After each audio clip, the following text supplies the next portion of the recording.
Bon, on va pouvoir commencer. On attendait une 2 minutes le temps que tout le monde puisse se connecter. Donc, ça veut dire qu'on va pouvoir commencer. Donc, ce qu'on a fait lors des séances, en fait, précédentes, on a vu cet aspect de comment faire une adéquation entre l'être croyant et le business. Il y a une chose qu'il faut souvent se poser comme question, c'est que est-ce qu'un croyant est-il adapté à faire du business dans le monde, à faire des affaires? Maintenant, vous allez me dire, mais pourquoi se poser cette question? Parce qu'en fait, il y a un aspect du business qui est extrêmement mauvais. Et l'aspect du business qui est extrêmement mauvais, c'est la poursuite, en fait, de la prospérité. C'est-à-dire, comme vous le savez, il y a un évangile qui s'appelle l'évangile de la prospérité. Cet évangile-là est extrêmement dangereuse. Et cet évangile, en fait, met en avant justement, en fait, l'aspect business. Mais le problème, c'est quoi? C'est que, est-ce que, euh, qu'est-ce qui fait que l'évangile de la prospérité pose problème? Est-ce qu'il y a des gens qui ont euh, une explication au fait que l'évangile de la prospérité puisse poser un problème? Selon vous, personne Pardon, n'ose. euh, l'évangile de la prospérité, c'est l'évangile de Mammon, Mhm, c'est ça? mhm. Parce que quand on voit dans les évangiles, Jésus, il a dit en fait qu'il est plus difficile à un riche de rentrer en fait dans dans le trou d'une aiguille plutôt qu'à un chameau en fait. Ça veut dire qu'il est plus difficile à un riche en fait de rentrer dans le royaume de Dieu. Je l'avais lu hier, je pense, oui, ce passage-là, dans Luc. Donc, je pense que ça bloque l'entrée du passage en fait du royaume de Dieu aux enfants de Dieu. C'est ce que je pense. Et l'évangile, en fait, si jamais ils font ça, c'est pour inciter les gens à aimer Mammon, à travailler pour Mammon et à rester en fait avec Mammon. Oui. En fait, quand on parle de l'évangile de la prospérité, je vais vous documenter en fait un certain nombre de choses en fait là-dessus que je vais vous partager euh, tout à l'heure par rapport en fait à cet aspect-là sur sur l'évangile en fait de la prospérité. Si vous voulez, euh, il y a un article qui s'appelle l'évangile de la prospérité, ses caractéristiques, ses origines, ses erreurs.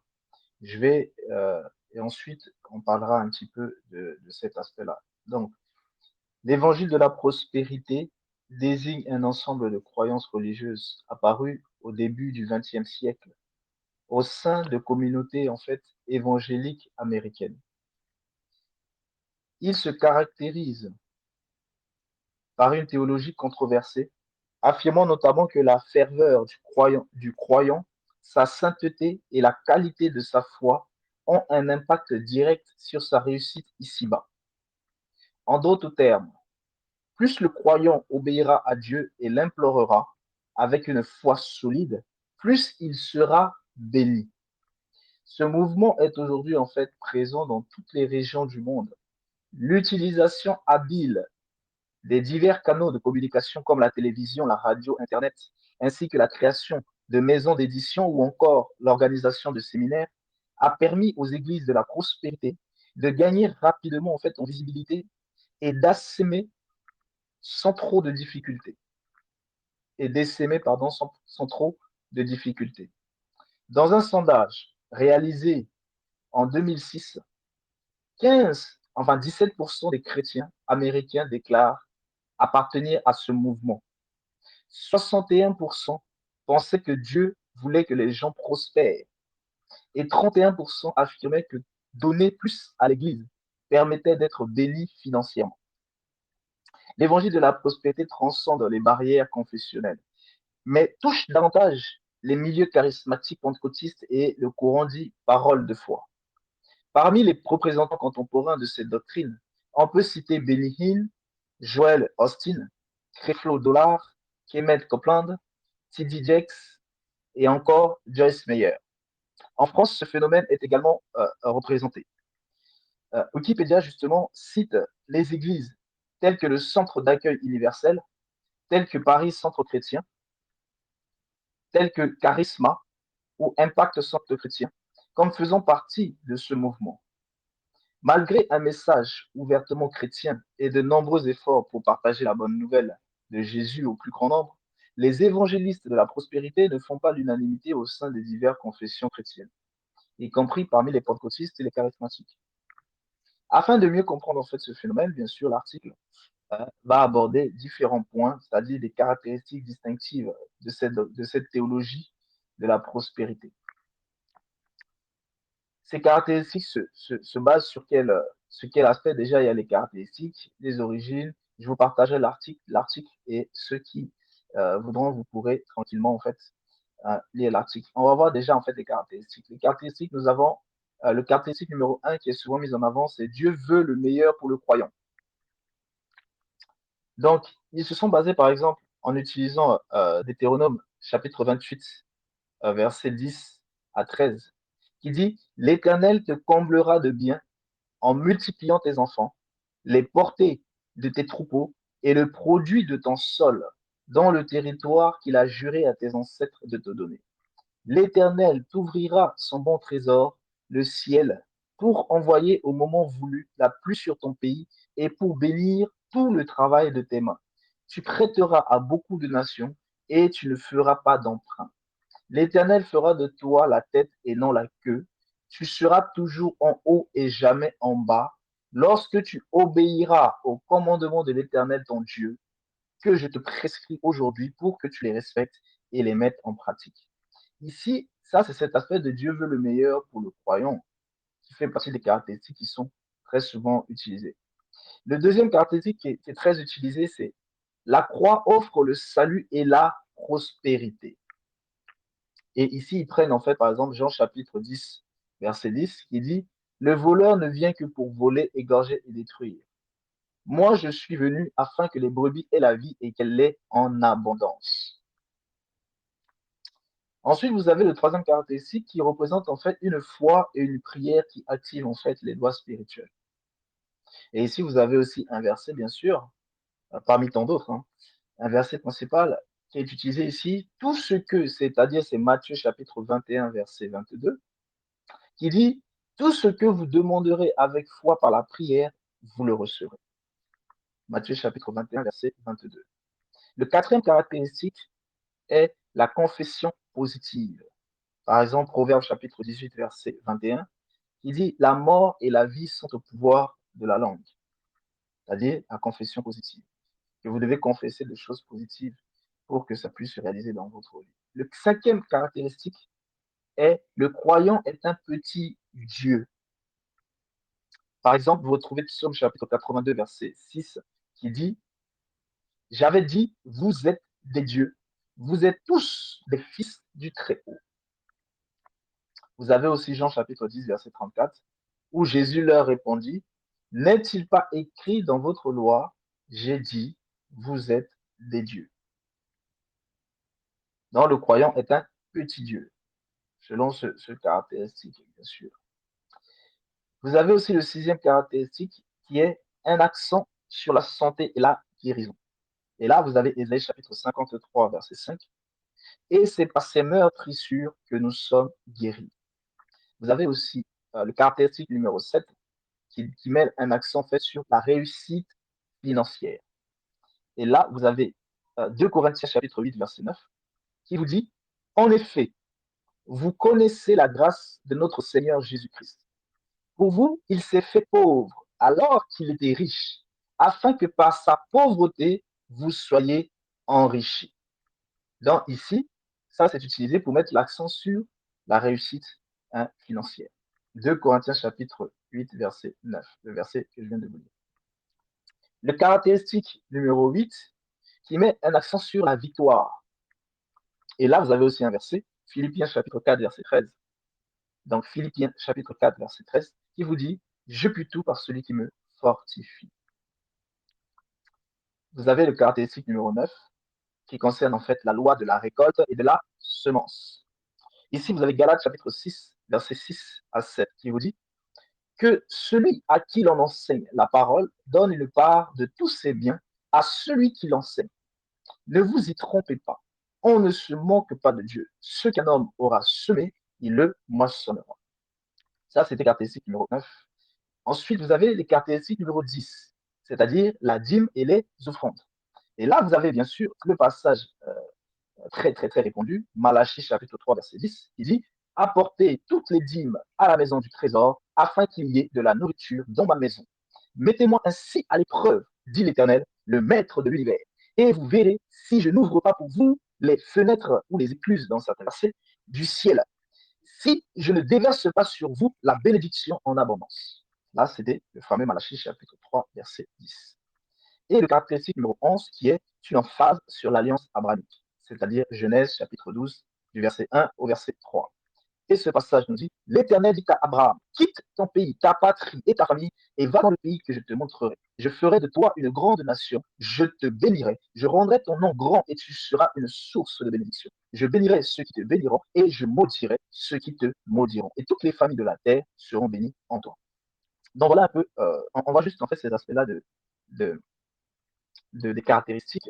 Mais donc, c'est important de comprendre un petit peu cette notion de naissance de l'évangile en fait de la prospérité. Donc, la naissance en fait de l'évangile de la prospérité remonterait à la fin du 19e siècle aux États-Unis, influencée par des idées et des croyances populaires très en vogue à l'époque. Dans son livre Blessed, Kate Bowler attribue son apparition à la rencontre de trois mouvements majeurs, le pentecôtisme, la vision américaine du travail et de la réussite, ainsi que le courant spirituel Nouvelle Pensée. Afin de comprendre l'histoire et de 1867 à 1948, et vous avez Kenneth E. Hagin de 1917 à 1903. Je vous partage le document. Vous aurez tranquillement en fait l'occasion d'aller en fait sur le document et de pouvoir en fait voilà l'approfondir et le lire en fait en détail, afin que vous compreniez un petit peu pour quelles raisons nous partageons cela aujourd'hui. Donc, comme vous l'avez vu, euh, l'évangile de la prospérité, c'est justement le fait de lier l'évangile, c'est-à-dire la bonne nouvelle, avec la prospérité, c'est-à-dire avec le monde des affaires. En réalité, vous voyez que la base même de cet évangile de prospérité va être beaucoup plus sur l'ancienne alliance et non sur la nouvelle alliance. C'est pour ça que vous avez beaucoup de choses de l'ancienne alliance qui entrent en compte. Les dîmes, vous avez d'autres aspects qui entrent en compte qu'on a vu, les notions de fraude, vous avez les notions de différentes sphères, hein, les semences, etc. Vous avez la promesse d'Abraham. Donc, vous avez toutes ces choses-là qui sont prises hein, de l'ancienne alliance et qui sont adaptées en fait à la nouvelle alliance. Le problème, c'est quoi? Le problème, c'est que l'évangile, c'est la bonne nouvelle. Mais c'est la bonne nouvelle de quoi? C'est la bonne nouvelle du royaume de Dieu. Le royaume de Dieu est lui-même une bénédiction. Et c'est pour ça que Jésus va vous dire en fait que si c'est par l'Esprit de Dieu qu'il chasse les démons, c'est que le royaume de Dieu est venu dans le monde. Vous voyez, ici, on associe directement le royaume de Dieu à l'Esprit de Dieu. Et on vous fait clairement comprendre, là où il y a l'Esprit de Dieu, vous avez le royaume de Dieu. Le problème avec la prospérité, l'évangile de la prospérité, c'est quoi? C'est que la bonne nouvelle du royaume, c'est ça l'évangile, est liée à la prospérité terrestre, c'est-à-dire à la prospérité mondaine. Or, ça s'oppose à ce que Jésus dit lorsque on vous fait comprendre, n'aimez pas le monde, ni les choses qui sont dans le monde. Or, cette prospérité mondaine, cet évangile de la prospérité, justement, vous amène à comprendre que si vous êtes un véritable croyant, à travers votre foi, vous recevrez en fait les bénédictions du monde. C'est-à-dire, on vous fait comprendre qu'à travers votre foi, vous aurez justement les choses qui sont dans le monde. Mais pourtant, on vous dit, pourtant, l'évangile véritable vous dit n'aimez pas le monde, ni les choses qui sont dans le monde. Or, l'évangile de la prospérité vous dit le contraire. L'évangile de la prospérité vous emmène à soumettre votre foi aux besoins mondains. Et on vous fait comprendre que plus vous êtes puissant dans la foi, plus vous allez pouvoir créer des choses dans le monde. Donc, ça fait que votre foi est manifeste par les propriétés matérielles, les propriétés terrestres que vous aurez. Et c'est là où vous rencontrez un problème fondamental. Parce que les propriétés terrestres posent un problème. Vu que Jésus dit qu'il est difficile à un riche d'hériter du royaume, il dit qu'il est plus facile à un chameau d'entrer dans le trou d'une aiguille qu'à un riche d'entrer dans le royaume. Or, l'évangile de la prospérité vous pousse à devenir riche. Et l'évangile de la prospérité vous fait croire que plus la puissance divine est avec vous, plus vous serez prospère, mais en termes de prospérité matérielle. Et ainsi, vous allez voir des pasteurs et des groupuscules, en fait, d'église avec des biens terrestres. Vous allez les retrouver avec des jets privés. Vous allez les retrouver avec des églises immenses. Et vous vous rendez bien compte, en fait, en réalité, ils ne sont effectivement que les enfants, mais de leur mère. Leur mère, c'est qui? Leur mère, c'est le premier propriétaire terrien. Et le premier propriétaire terrien, c'est l'Église catholique romaine. L'Église catholique romaine est le premier propriétaire terrien. Or, les propriétaires terriens, ce sont les Baals. L'Église catholique est le premier propriétaire terrien. C'est-à-dire, c'est le premier Baal. Et pourtant, vous voyez le problème qu'il y a dans le monde. Et vous voyez par exemple aussi que dans l'évangile de la prospérité,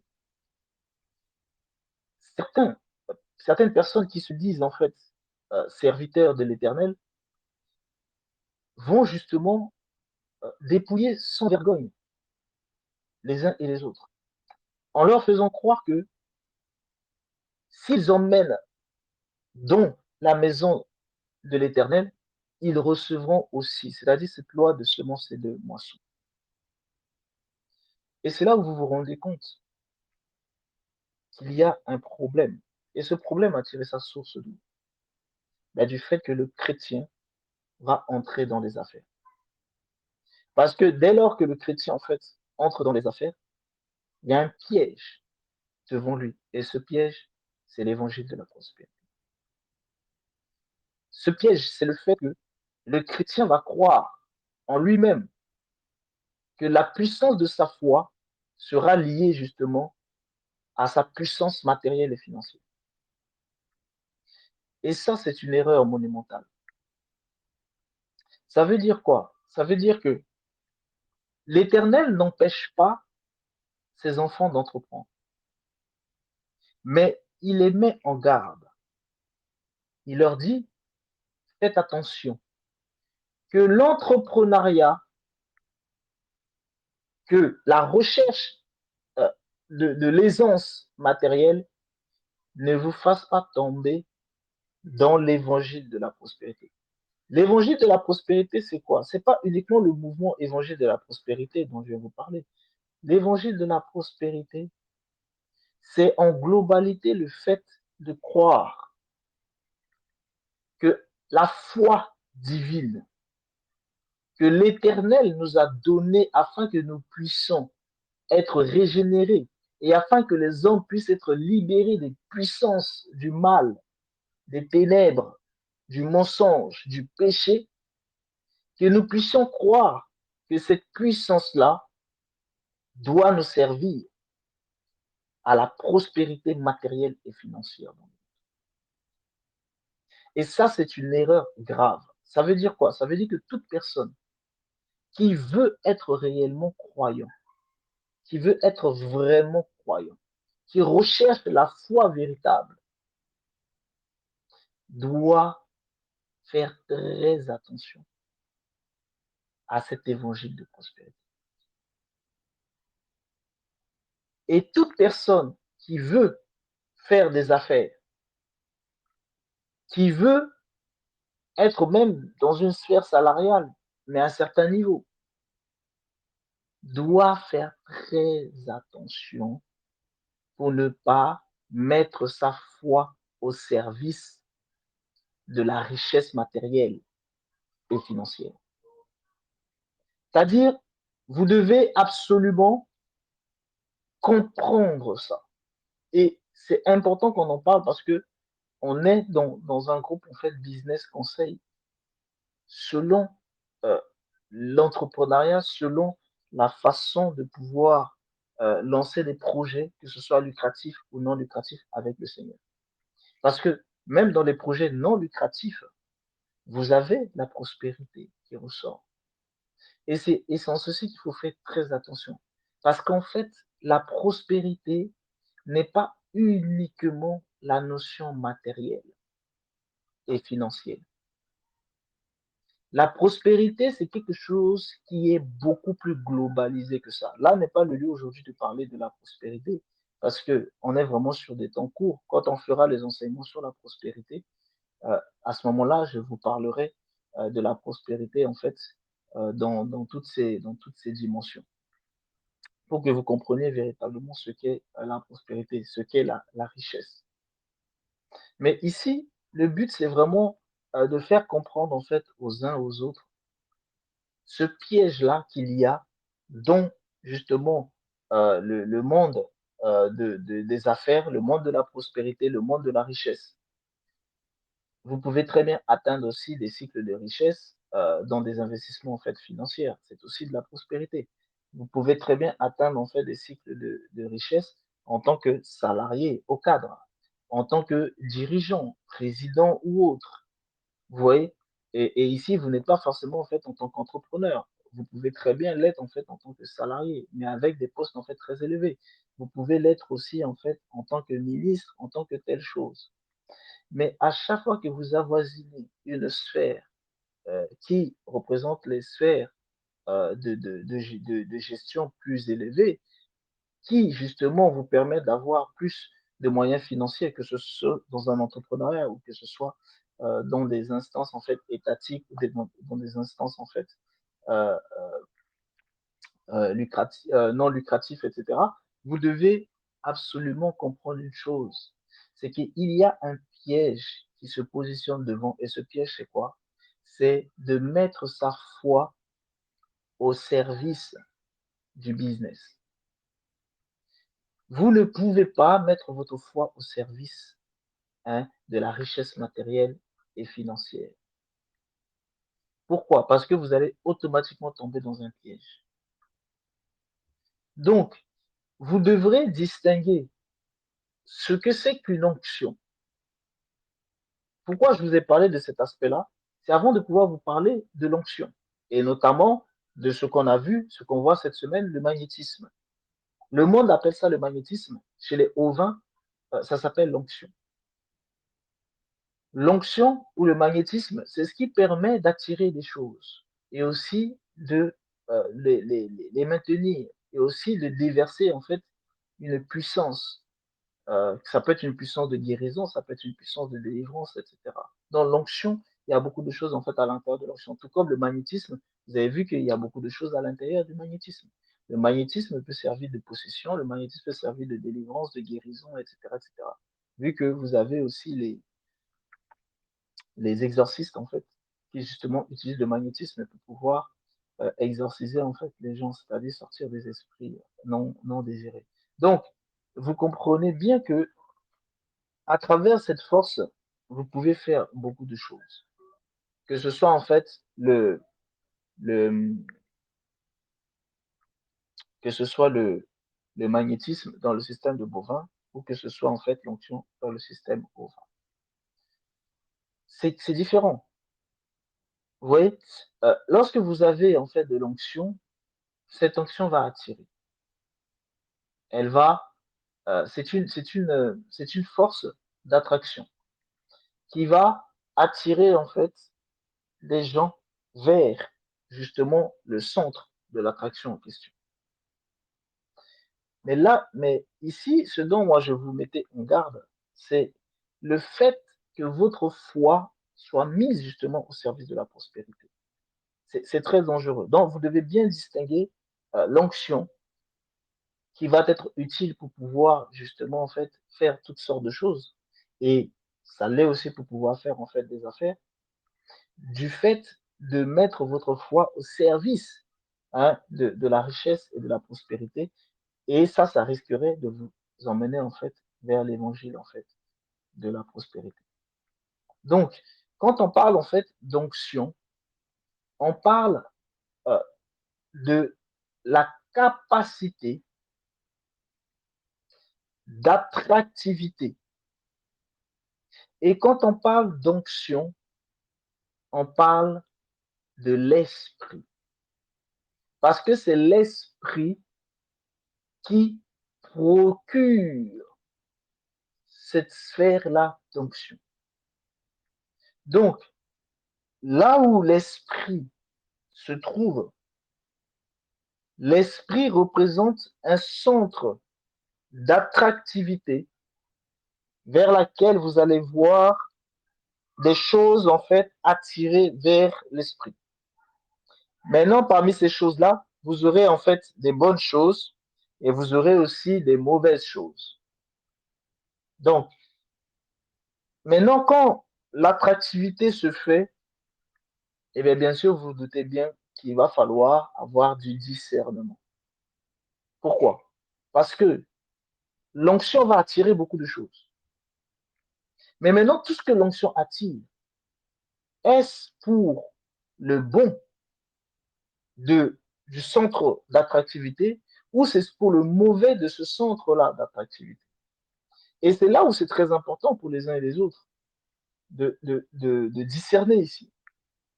Je vais vous donner un exemple pratique.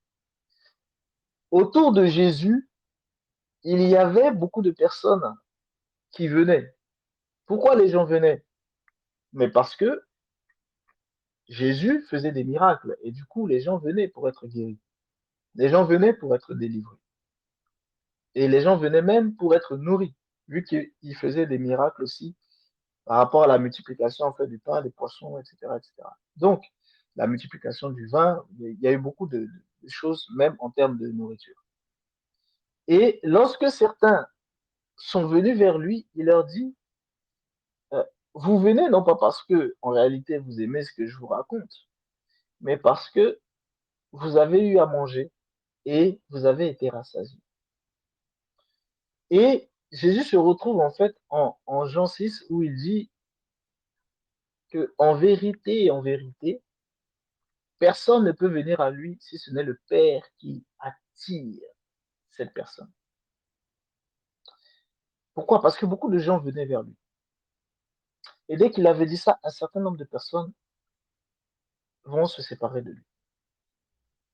Parce qu'il voulait leur faire comprendre que, en réalité, les gens sont attirés par l'onction.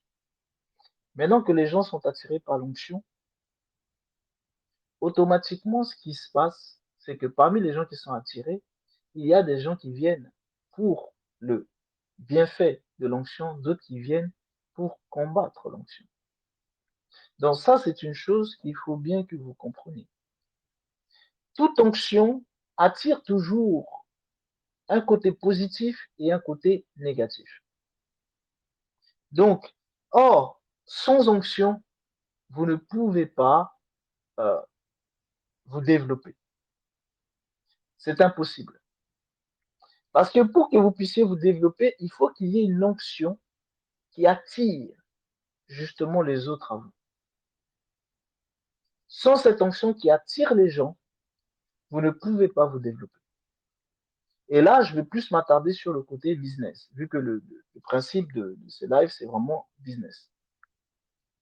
Le côté business, mais ça peut être aussi le côté projet euh, lucratif ou non lucratif. Donc, comprenez bien, hein, on parle des choses lucratives et des choses non lucratives. Des projets, en fait, en généralité. Lorsque une personne entame, en fait, un projet, il y a l'étape où elle va définir les projets, mais vous avez l'aspect le plus important, c'est l'onction. On ne peut pas entamer un projet sans onction. On ne peut pas entamer un travail sans onction. C'est d'ailleurs pour ça que les grands, quand vous voyez dans la Bible, les grands personnages ont commencé justement à manifester un travail avec l'onction. Vous ne pouvez pas travailler sans onction. Lorsque vous travaillez sans onction, vous travaillez sans travailler. Parce que c'est à partir de l'onction, c'est avec l'onction qu'on travaille. C'est pour ça que lorsque Jésus quittait ses disciples, il leur dit restez à Jérusalem jusqu'à ce que vous receviez ce que le Père a promis de donner. Parce que dans le Saint-Esprit, vous avez l'onction. Et c'est cette onction-là qui permet, tout comme Jésus lui-même a attendu que l'Esprit descende sur lui après son baptême, afin qu'il puisse avoir l'onction, parce que c'est l'Esprit qui vient oindre la personne. Vous comprenez? Dans l'Esprit, vous avez des choses distinctes, et parmi ces choses-là, vous avez un qui s'appelle l'onction. Dans l'Esprit représente un aspect que je vous ai dit tout à l'heure, le royaume. L'Esprit représente aussi un autre aspect, l'onction, et il a aussi d'autres aspects que je vous expliquerai au fur et à mesure. Et ici, ce qui nous intéresse, c'est cet aspect-là de l'onction. Donc, toute personne qui a un esprit saint a une onction sainte. Ça veut dire quoi? Ça veut dire que toute personne qui a un esprit a une onction. Or, vous savez que tous les hommes ont un esprit. Ça veut dire que tous les hommes ont une onction. Les animaux ont un esprit. Les animaux ont donc une onction. Parce que l'onction est liée à l'esprit. Donc, toute personne qui a un esprit a une onction. Et cette onction, elle est attractive. Donc ça, vous devez le savoir. Et c'est aussi ce qui est utilisé après dans un certain niveau dans le monde de bovins. Mais là n'est pas le lieu pour que je vous en parle. J'essaie de me concentrer vraiment plus sur cet aspect business et aussi sur cet aspect ovin. Donc, ça veut dire quoi? Ça veut dire que lorsque une personne est uniquement que Adam, elle a une onction. Son onction est liée à son esprit. Lorsqu'une personne est un esprit saint, il a aussi une onction, c'est-à-dire un Christ, il a une onction. Et lorsque ce Christ a le Saint-Esprit, il a aussi en fait une onction.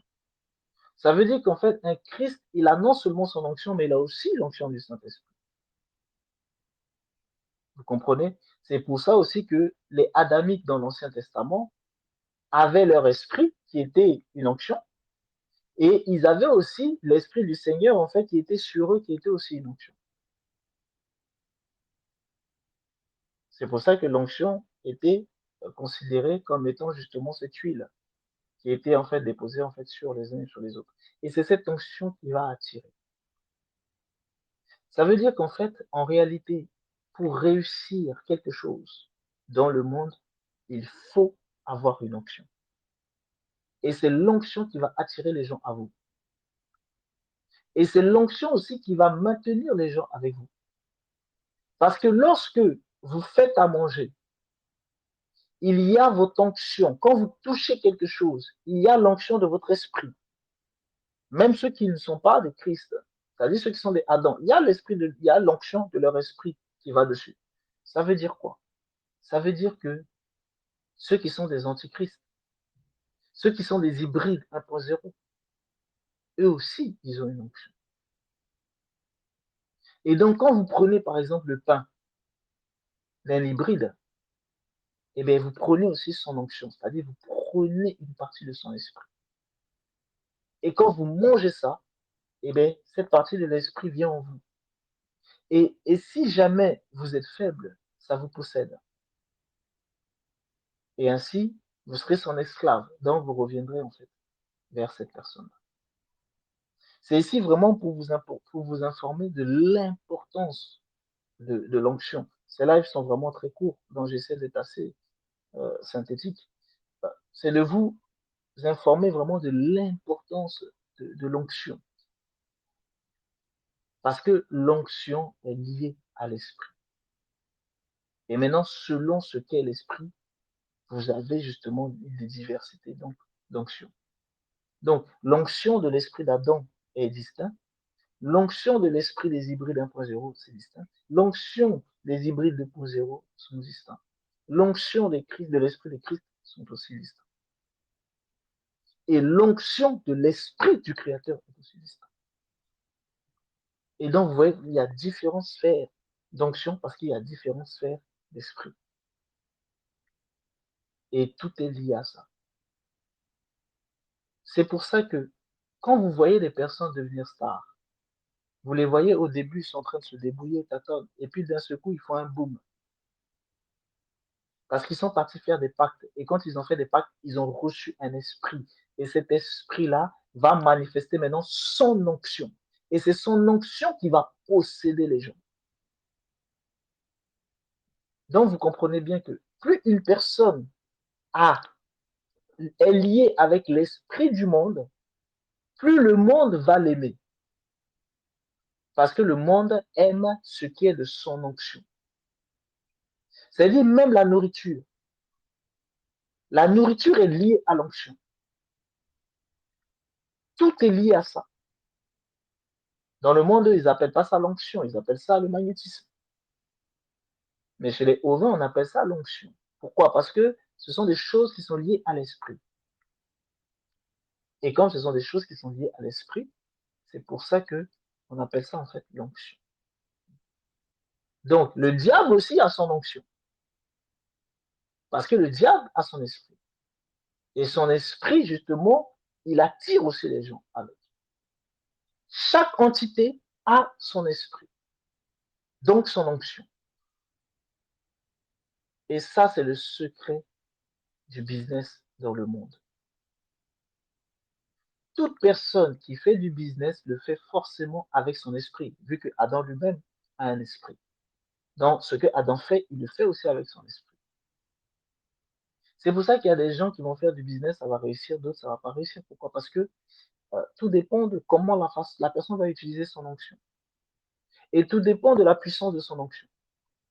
C'est pour ça que certains, pour augmenter justement la puissance de leur onction, c'est-à-dire la puissance de leur esprit, ils vont aller soit prendre des produits qu'ils vont utiliser pour pouvoir augmenter en fait leur esprit, c'est-à-dire quand ils veulent, par exemple, vous avez des femmes qui vont utiliser leur garniture en fait féminine. Pourquoi? Parce que ce sont des systèmes incantatoires pour pouvoir euh, capter les énergies, notamment l'énergie sexuelle, pour pouvoir utiliser ça en fait dans le service en fait de leur business. Vous avez beaucoup de choses en fait dans ce sens qui se passent en fait régulièrement. Même les grandes entreprises mélangent les choses justement avec les sphères en fait de spiritualité. On avait parlé des Oreos qui utilisent en fait les spermes, etc. à l'intérieur des gâteaux. Donc, vous voyez, tout ça, c'est en réalité des recherches en fait d'onction pour pouvoir justement capter les gens, pour pouvoir magnétiser les gens, pour pouvoir les posséder, les dominer, les maintenir, les soumettre, les assujettir. Parce que celui qui est assujetti ne bouge plus et il devient un esclave. Donc vous comprenez bien que en réalité les gens ont toujours tendance en fait à s'offusquer sur la notion d'esclave, mais les gens sont tous des esclaves, tous. Dans le système de bovins, c'est que de l'esclavage. Et tout le monde est esclave. Nous tous qui sommes ici, nous sommes esclaves dans ce système. Vous voyez, il faut bien comprendre ça. Et cet esclavage se fait justement principalement par cette sphère d'onction qui maintient, qui possède, qui domine. Vous voyez, pareil, les IA. Les IA ont une onction. Et c'est leur onction qui fait que les gens n'arrivent pas, justement. Le problème de l'onction, c'est qu'il émane de l'esprit. Comme il émane de l'esprit, ben, il est invisible. Et comme il est invisible, il possède les gens alors que les gens ne savent même pas qu'ils sont possédés. Et c'est comme ça que le système en fait, du business en fait, fonctionne en fait, dans le monde. C'est très important que vous compreniez ça. Donc voilà pourquoi je voulais parler en fait de ces deux aspects-là, de la prospérité, où les gens mettent leur foi justement au service de la richesse et de l'argent, et de, de, de l'onction qui justement en fait est cette notion en fait d'esprit que les gens qui vont être utilisés pour pouvoir. Ça veut dire quoi? Ça veut dire que quand vous voulez faire un business selon le créateur, votre business doit avoir l'onction du créateur. Et pour que votre business ait l'onction du créateur, il faut que vous-même vous ayez l'onction du créateur. Parce que l'onction qui est sur vous, vous allez pouvoir le distribuer sur le business, sur le projet, sur ce que vous allez entreprendre. Et c'est ainsi que ça va fonctionner avec le créateur et c'est le créateur qui va attirer les gens. Mais si ce n'est pas ainsi, c'est votre propre onction qui va fonctionner. Donc, il faut bien comprendre comment ça fonctionne. Certaines personnes vont plutôt en fait faire appel en fait à des organismes en fait de marketing. Il faut savoir que les organismes de marketing eux-mêmes en fait ils ont leur onction parce que c'est une entreprise. Quand cette entreprise a été créée, il y a une onction qui est mise en fait avec l'entreprise. Et du coup, c'est leur onction qu'ils vont mettre au service de telle autre entreprise qui va venir vers eux en tant que client.